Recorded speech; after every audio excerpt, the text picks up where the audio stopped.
ఒకప్పుడు ఒక అబ్బాయి తాగిన నీళ్ళను బాగా వేస్ట్ చేయడం, అంటే కొన్ని వాటర్ తాగి చాలా మటుకు వాటర్ పడేయడం, అలానే స్నానం చేసినప్పుడు ఎక్కువ ఎక్కువ వాటర్ యూజ్ చేయడం, అలానే పైపు వదిలేసేసి వాటర్ని మొత్తం వదిలేయడం. ఎలా అంటే అలా ఏంట్రా అంటే మా ఇంట్లో బోర్ ఉంది కదా, బోర్లో ఫుల్ వాటర్ ఉన్నాయి, ఎలా వేస్ట్ చేసినా పర్లేదు అనేవాడు. అయితే ఒకరోజు ఆ అబ్బాయి పర్యటనకు వెళ్ళాడు. అక్కడ ఎంత ఎండ అంటే బీభత్సమైన ఎండలో వెళ్ళాడు యాక్చువల్గా. సో ఏంటంటే మనోడికి తాగడానికి మినరల్ వాటర్ కాదు కదా, నార్మల్ వాటర్ కూడా దొరకట్లేదు.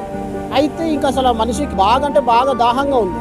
అయితే తన దాహాన్ని చూసిన ఒక చిన్న కుర్రోడు కట్టబుట్ట ఉండేది కదా, ఇట్లా చిన్నగా బుట్ట, ఆ బుట్టలో వాటర్ తీసుకొచ్చి అన్న సగం నీళ్లు తాగు, సగం నీళ్లు నేను ఇంటికి తీసుకెళ్ళాలి అంటే ఆ మొత్తం నీళ్లు వాళ్ళకి ఒక డేకి మొత్తం సరిపోయే వాటర్ అనమాట.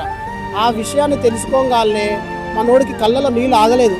అంటే వాడికి ఏమనిపించిందంటే మనం తాగే నీళ్ళు లేదా మనం వేస్ట్ చేసే నీళ్ళు వీళ్ళకి ఒక సర్వైవల్కి పనిచేస్తున్నాయా, ఇంత కొంత వాటర్తో ఇంతమంది వీళ్ళు కడుపు దాహం తీర్చుకున్నారా అనిపించింది. అయితే ఇంకా ఆ రోజే తను ప్రామిస్ చేసుకున్నాడు అనమాట, no more wasting of water, not even a single drop. మీరు నాకు చెప్పండి, what's more valuable thing that keeps us alive every single day? Water is not unlimited, but our ignorance is. Let's change that.